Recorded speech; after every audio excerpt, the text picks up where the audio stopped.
Hello friends, welcome to another video of stock market. Friends, Technocrats Plasma Systems Limited का जिस IPO का आज के इस वीडियो में लिस्टिंग के बारे में डिस्कस करेंगे। लिस्टिंग गेन कितने परसेंट का मिल रहा है, किस प्राइस पे लिस्टिंग हो रही है, स्ट्रैटेजी क्या अपना है, तो मतलब अलॉटीज होल्ड करे या फिर सेल कर दे, क्या फ्रेश एंट्री करना चाहिए या फिर फाइनल डिसीजन क्या है, इन सभी पॉइंट्स को डिस्कस करेंगे। और ये कोई रिकमेंडेशन वीडियो नहीं है, इसलिए जो भी फाइनल डिसीजन होगा अपने रिस्क पर लीजिएगा। चलिए फ्रेंड्स, वीडियो को स्टार्ट करते हैं। तो गाइज आईपीओ 14 से 18 तक ओपन था। लिस्टिंग हो रहा है 21 अगस्त का, मतलब कल का डेट रखा गया लिस्टिंग डेट। और 132 रुपीज का कट ऑफ प्राइस है। 1000 शेयर्स की lot size, fresh capital, book build IPO, 61 crore का issue size, after trade booking, market maker, BSE SME listing हो रहा है। कल लिस्टिंग हो रहा है बीएसई के एसएमई प्लेटफॉर्म पर और इसके बाद आप बीएसई एसएमई पे ही ट्रेड कर सकते हैं। जिनको लॉट में नहीं हुआ उनके रिफंड्स आज रिलीज किया जाएगा 20 अगस्त का। 3 to 5 वर्किंग डेज का समय लगेगा अकाउंट में शो करने में। आज के दिन शेयर्स डीमैट अकाउंट में भी क्रेडिट किया जाएगा। और कंपनी एंकर से 17.3 करोड़ का फंड रेज कर चुका है। लेकिन अगर हम बात करें इस कंपनी के ऑब्जेक्टिव का, तो एक और plasma cutting machine, welding equipment, customized automation systems का सेटअप के मैन्युफैक्चरिंग के लिए प्लांट और मशीनरी का परचेज इंस्टॉलेशन करना चाहता है एग्जिस्टिंग प्रेमिसेस में। और long term working capital requirements को फंड करेगा, जनरल कॉर्पोरेट पर्पस के लिए फंडिंग चाहता है। लेकिन गाइस सब्सक्रिप्शन नो डाउट बहुत ही हेवी सब्सक्राइब किया गया, जो कि QIB 169.5 टाइम का, बिग HNI 374.6 टाइम का, small HNI 186.7 time, retail 176 time का। नो डाउट हर एक कैटेगरीज में बहुत ही स्ट्रॉन्ग सब्सक्राइब है। टोटल 203.3 टाइम सब्सक्रिप्शन, जो कि बहुत ही स्ट्रॉन्ग सब्सक्रिप्शन देखने को मिल रही है। जिसके अकॉर्डिंग गाइज कंपनी का जो जीएमपी है 43 रुपीज का ट्रेड कर रहा है। 32.6% का स्ट्रॉन्ग लिस्टिंग गेन एक्सपेक्ट कर सकते हैं। 175 रुपीज के एस्टिमेटेड लिस्टिंग प्राइस, 43,000 रुपीज का एस्टिमेटेड प्रॉफिट सिंगल लॉट पर मिल सकता है। अब लिस्टिंग स्ट्रेटजी की बात करते हैं, पहले कंपनी को इस बिजनेस की बात करते हैं वन लाइन में, जो कि ऑपरेट कर रहा है industrial automation advanced manufacturing equipment segment में। जो कि कंपनी डेवलप और मैन्युफैक्चर करता है plasma based cutting, welding systems, automation solutions, specialized machinery का, जो कि इंजीनियरिंग, फैब्रिकेशन, ऑटोमोटिव, डिफेंस और अदर इंडस्ट्रियल एप्लीकेशंस के लिए। और स्ट्रेंथ अगर देखा जाए तो स्पेशलाइज्ड एक्सपर्टाइज है फार्मा प्लाज्मा टेक्नोलॉजी और इंडस्ट्रियल ऑटोमेशंस में। और डाइवर्सिफाइड एप्लीकेशंस, जो कि इंजीनियरिंग मैन्युफैक्चरिंग इंडस्ट्रीज में है। और डिमांड ग्रो कर रही है ऑटोमेशन, प्रिसिजन मैन्युफैक्चरिंग सॉल्यूशंस के लिए, डिफेंस, इंफ्रास्ट्रक्चर, इंडस्ट्रियल मॉडर्नाइजेशन को एक्सपोजर मिल सकता है। लेकिन इस रिस्क अगर देखा जाए तो बिजनेस डिपेंड करता है इंडस्ट्रियल कैपेक्स और मैन्युफैक्चरिंग एक्टिविटी पर, रॉ मटेरियल और कंपोनेंट कॉस्ट, जो कि मार्जिन अफेक्ट कर सकता है। डोमेस्टिक और इंटरनेशनल ऑटोमेशन इक्विपमेंट मैन्युफैक्चरर से कंपटीशन बहुत ज्यादा है। प्रोजेक्ट एग्जीक्यूशन डिले, जिससे रेवेन्यू और प्रॉफिटेबिलिटी अफेक्ट कर सकता है। पीयर कंपैरिजन करें तो कन्वेंशनल मशीनरी मैन्युफैक्चरर के कंपैरिजन में कंपनी जो है मोर स्पेशलाइज्ड फोकस है प्लाज्मा टेक्नोलॉजी और ऑटोमेशन पर।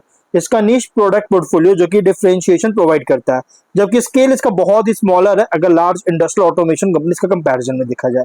लेकिन इनसाइट्स क्या है, तो इंडस्ट्रियल ऑटोमेशन जो कि इंक्रीज हो रहा है, मैन्युफैक्चरिंग फैसिलिटीज का मॉडर्नाइजेशन हो रहा है, जिसे long term growth opportunities provide करता है। जीएमपी जो कि पॉजिटिव इन्वेस्टर कॉन्फिडेंस इंडिकेट करता है लिस्टिंग से पहले। फ्यूचर ग्रोथ लेकिन डिपेंड करता है order inflows, technology adoption, capacity utilization और मार्जिन इंप्रूवमेंट पर। और ये आईपीओ उन इन्वेस्टर के लिए सुटेबल जो कि कंफर्टेबल होते हैं एसएमई वोलेटिलिटी और इंडस्ट्रियल मैन्युफैक्चरिंग रिस्क के साथ। लेकिन जीएमपी के अकॉर्डिंग मार्केट सेंटीमेंट जो कि इंडिकेट कर रहा है एक्सपेक्टेड प्रीमियम का इशू प्राइस के ऊपर, और ओवरऑल मार्केट सेंटीमेंट अपीयर हो रहा strongly positive. Listing day simulation अगर स्ट्रॉन्ग प्रीमियम पे लिस्टिंग होता है, मतलब कि +35 to +45%, जो कि चांसेस तो है 50-50 है। मॉडरेट प्रीमियम था +15 +25%, इन दोनों में 50-50 चांस है कि ये दोनों के आसपास लिस्टिंग हो सकता है। अगर स्ट्रॉन्ग प्रीमियम पे होता है तो पार्शियल प्रॉफिट बुकिंग कंसीडर कर सकते हो, जबकि आप रिमेनिंग क्वालिटी का फर्दर अपसाइड के लिए होल्ड कंटिन्यू कर सकते हैं। बट फाइनल डिसीजन अपने रिस्क पर लीजिएगा।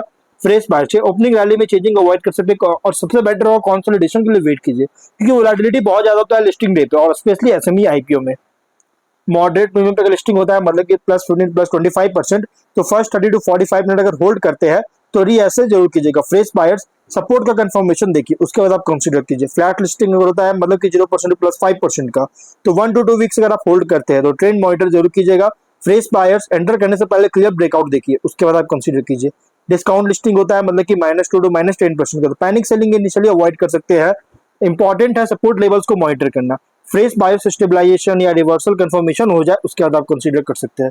लिस्टिंग डे स्ट्रैटेजी देखिए, स्ट्रॉन्ग जीएमपी इंडिकेट कर रहा है स्ट्रॉन्ग प्रीमियम का, इसके साथ अगर इस पे लिस्टिंग होता है तो guys partial profit booking consider कर सकते हैं। अगर स्टॉक ओपन होता है सब्सटेंशियली हाइयर पे, इसी पे ही अगर ओपन होता है जीएमपी के अकॉर्डिंग ओपन होता है, तो बाकी रिटेनिंग कर सकते हैं हम कुछ क्वांटिटी का पोटेंशियल फर्दर अपसाइड के लिए। जैसे आपको 2 लॉट अलॉटमेंट हुआ रिटेल में, एग्जांपल के लिए आपको 2 लॉट ही अलॉटमेंट हुआ, तो इसमें आप 1 लॉट बुक कर सकते हैं, 1 लॉट आप होल्ड कर सकते हैं, बट फाइनल डिसीजन अपने रिस्क पर लीजिएगा।